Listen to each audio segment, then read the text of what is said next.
Hey guys, welcome back to the Madrid Pundits, our channel for the Madridistas by the Madridistas and of the Madridistas। अगर आप इस channel पे नए हो, channel को definitely check out करना, मैड्रिड पंडित्स को सब्सक्राइब करो, अपना सपोर्ट दिखाओ, इस वीडियो को लाइक करना एंड इस वीडियो में कमेंट डेफिनेटली करना।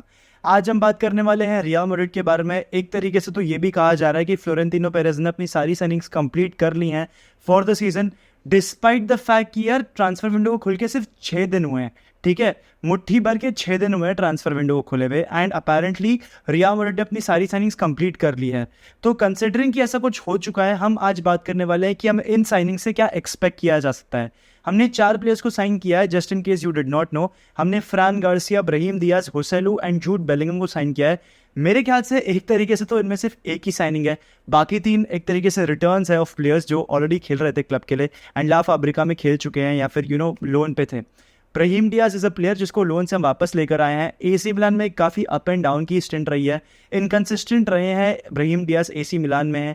ही has had a decent season, I would say 6 out of 10 season रहा है उनका, या फिर 7 आउट ऑफ 10 सीजन रहा है।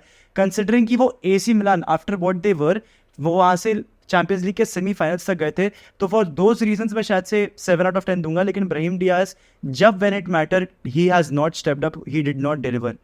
क्या Brahim Diaz Madrid DNA carry करते हैं? क्या ब्राहीम डियाज मैड्रिड लेवल के प्लेयर है? तो मेरा आंसर बहुत सिंपली है, नहीं। मुझे नहीं लगता कि ब्राहीम डियाज मैड्रिड लेवल के भी हैं या फिर मैड्रिड डीएनए भी कैरी करते हैं। I think he is a very different player. I think he is more of a Catalan than a madridista. But anyways यार, मैं उसकी क्या साइड है मैं वो नहीं बता रहा, वो किस तरीके का डीएनए रिप्रेजेंट करता है मैं उसके बारे में बात कर रहा हूँ। आई don't think so Brahim Diaz is that great of a player and I don't think so कि ब्राहीम डियाज हमारे टीम में रेगुलरली स्टार्ट भी करेंगे। मुझे जेन्युइनली नहीं लगता कि ब्राहीम डियाज हमारे टीम में स्टार्ट करेंगे regularly. I think it is very unlikely. अगर करते भी हैं तो he will come from the bench and Marco Asensio की रिप्लेसमेंट है। अगर हम एक्सपेक्टेशंस की बात करें, हम क्या ब्राहीम डियाज से एक्सपेक्ट कर सकते हैं? I will be very honest with you guys, Brahim Diaz is more of that player जो कि बेंच से आएगा एंड गेम में थोड़ा सा इम्पैक्ट डालने की कोशिश करेगा। आई डोंट थिंक सो उसका कोई एज सच बड़ा रोल होने वाला है टीम में। अगर उसका कोई बड़ा रोल निकल कर आ जाता है, it will be a very big thing, because I think it is very unlikely कि ब्राहीम डियाज को एक बड़ा रोल मिलेगा इस टीम में। एंड कहीं ना कहीं वो भी इस बात को जानता है। बट द थिंग इज कि आप रियल मैड्रिड को मना नहीं कर सकते। कोई भी club in the world for that matter या फिर कोई भी player in the world real Madrid को ना नहीं बोल पाता है एंड इसलिए ब्राहीम डियाज वापस लौट कर आ चुके हैं रियल मैड्रिड पे।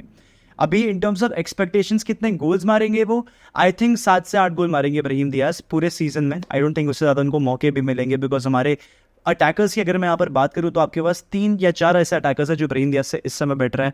Vinicius, Rodrygo, Federico Valverde are certainly they better than Brahim Diaz and apart from that आपके पास होसेलू भी हैं जो in front of goal he is decent, I won't say he is lethal, जिनकी अब हम बात करने वाले हैं। होसेलू की अब बात करेंगे तो होसेलू इज़ प्रोबेबली यार फाइनल साइनिंग। उनको नंबर 14 दिया है, नंबर 9 अभी भी वेकेंट है, तो शायद से अभी भी एक पॉसिबिलिटी हो सकती है कि हम किलियन एम्बापे को वापस लेकर आ सकते हैं।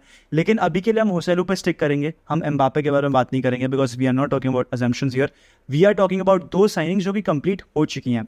तो यहाँ पर भाई आपने होसेलू को कंप्लीट कर लिया है। अब यहाँ पर ना काफ़ी ज़्यादा डिबेट चल रही है बिटवीन फैंस कि क्या हम होसेलू को रेगुलरली स्टार्ट करते हुए देखेंगे या फिर Joselu will just do a little bit of as a super sub वाली हरकतें, या फिर बेंच से आके गेम को चेंज करने वाली हरकतें। मतलब सुपर सब का भी वही काम होता है, लेकिन हाँ, you get my point.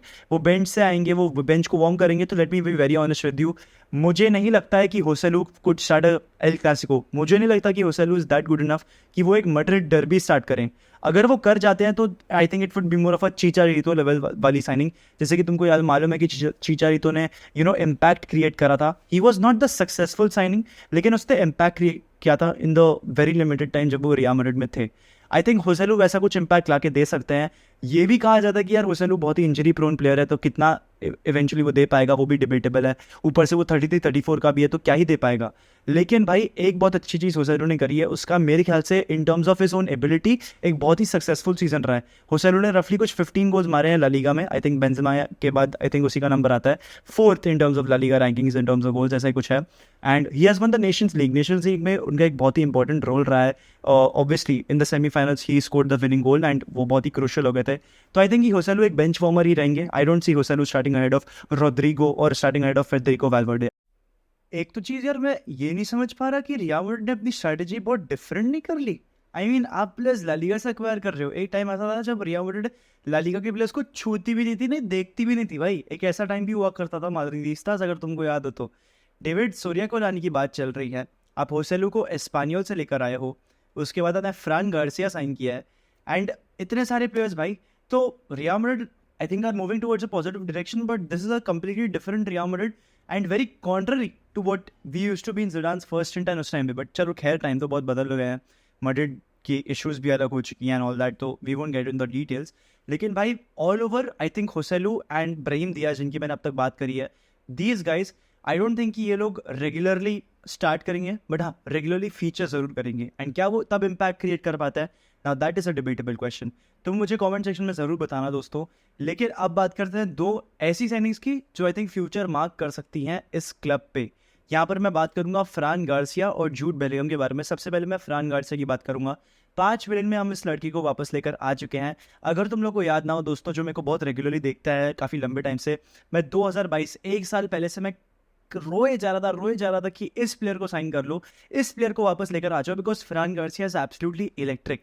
फ्रान Garcia बहुत ही कतल प्लेयर है भाई, and Alejandro Balde versus Fran Garcia at left back in La Liga will be a battle, it will be a battle, मुझसे लिख के ले लो दोस्तों। And if I am not mistaken, Balde भी स्पेनिश है, तो इन दोनों के ना लेफ्ट बैक के स्पॉट के लिए भी लड़ाई होने वाली है भाई स्पेन में।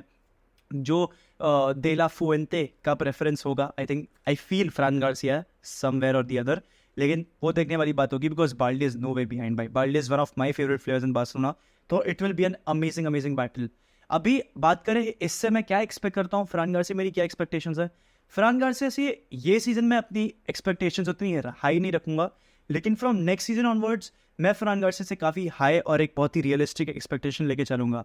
अगर मैं इस सीजन को, यानी कि द अपकमिंग सीजन 23-24 सीजन को 2 हाफ्स में डिवाइड करूँ, मैं फ्रान गार्सिया से ना ये एक्सपेक्ट करता हूँ कि first half of the season में मेंडी बहुत रेगुलरली खेलेगा, मेंडी को बहुत गेम टाइम मिलेगा, एंड हम लोग ये फ्रान गार्सिया के ऊपर डिबेट कर रहे होंगे that should we have got him back और should we have let him go to Bayer Leverkusen with Xabi Alonso.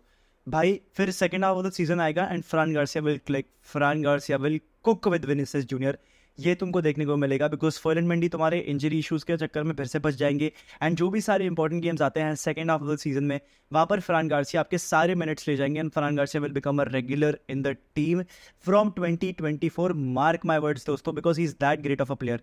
मेरे को तो ये समझ में नहीं आता कि रियल मैड्रिड एक और लेफ्ट बैक के लिए जा क्यों रही है, जब आपकी नीड्स कुछ और हैं। आप एक बहुत ही अच्छे लेफ्ट बैक को लेकर आ चुके हो, statistically he was the best left back in 22-23 दोस्तों। In terms of offensive stats तो definitely without a doubt. Progressive carries की स्टार्ट में तो मैं 1000 बार बोल चुका हूँ, only Vinicius Junior had better progressive carries compared to Fran Garcia. This guy had better progressive carries than Kylian Mbappe, for God's sake भाई। मतलब this guy something special, he has something special to offer.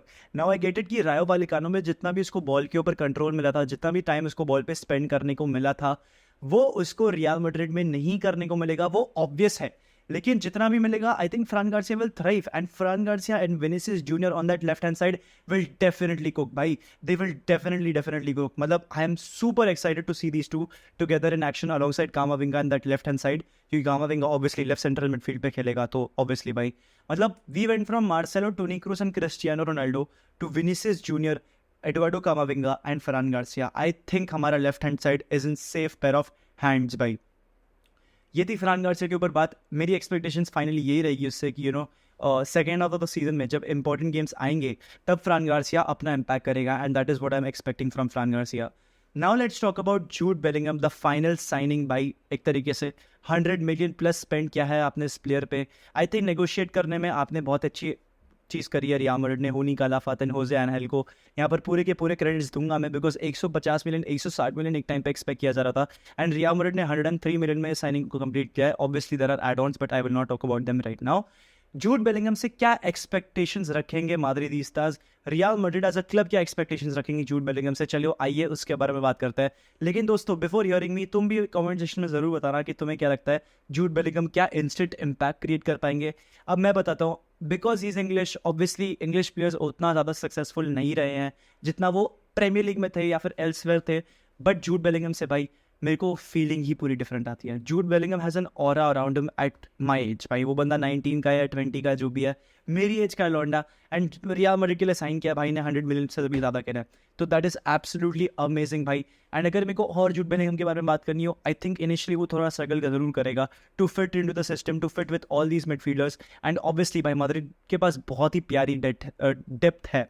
Midfield की अगर हम यहाँ पर बात करें, Madrid के पास बहुत ही इनॉर्मस अमाउंट ऑफ डेप्थ है इन द मिडफील्ड, एंड आपके पास क्वालिटी नंबर 8 है। आपके पास कामाविंगा है, मॉड्रिच, क्रूस, आपके पास फेडरिको वैल्वर्डे है, चलो ठीक है वो अटैक में भी कर जा रहा है, तो आपके पास डैनी सेबायोस है एंड चुआमेनी है आपके पास।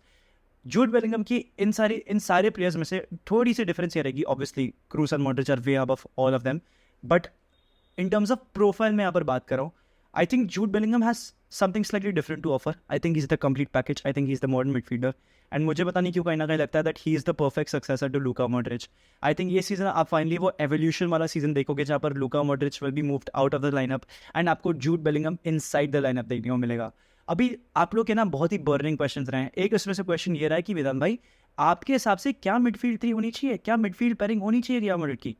मेरा आंसर ना यहाँ पर बहुत ही सिंपल रहेगा, either you pick Kamavinga, Cruz as a pivot, single pivot, and Bellingham, because obviously 4-3-3 he formation है जिसके साथ मैं जाना चाहूँगा, एंड मुझे लगता है कार्लो एंचेलोटी भी इसी के साथ जाना चाहेगा। या फिर दूसरी एक ऑल्टरनेटिव मैं आपको बताता हूँ, क्रूज, चुआमेनी, बेलिंगम, यही होगी भाई। I think Modric despite the fact he is doing crazy stuff, I think वो अपना स्पॉट खो बैठेगा to Jude Bellingham, because that is एक तरीके से इनएविटेबल। जूड मॉड्रिच जाएगा भाई, sadly Modric will be out of the lineup and Jude Bellingham will succeed. यही होने वाला है भाई, एंड यही आपकी मिडफील्ड होगी। एंड आप देखोगे मॉड्रिच को coming in the half time, probably cruise को रिप्लेस करते हुए, एंड सेबायोस भी उसी तरीके से आएगा, तो आपको वो सारी चीज़ें आप देखने को मिलेंगी। अगर बेलिंगम की बात करूँ, आई थिंक फर्स्ट सीजन में आई don't think he will do astronomically very well, but हाँ मैं एक्सपेक्ट करता हूँ बेलिंगम से कि वो एक 7.5 आउट ऑफ 10 सीजन तो डेफिनेटली दे। जूड बेलिंगम से हाई एक्सपेक्टेशंस है, कंसिडरिंग कि वो हमारी ये साल की मार्की साइनिंग है out of all these 4 guys who have joined the club, and in fact not just this year, मैं पिछले 3-4 साल की जो मार्की साइनिंग रियल मैड्रिड की रही है, I think that would be Jude Bellingham signature, because he is one of the most expensive players in real Madrid's history.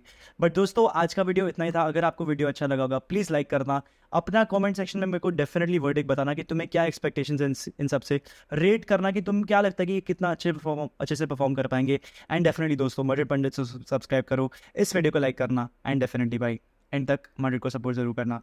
With this यार हाला मदरिद इन नमाज hasta el final vamos real, see you tomorrow।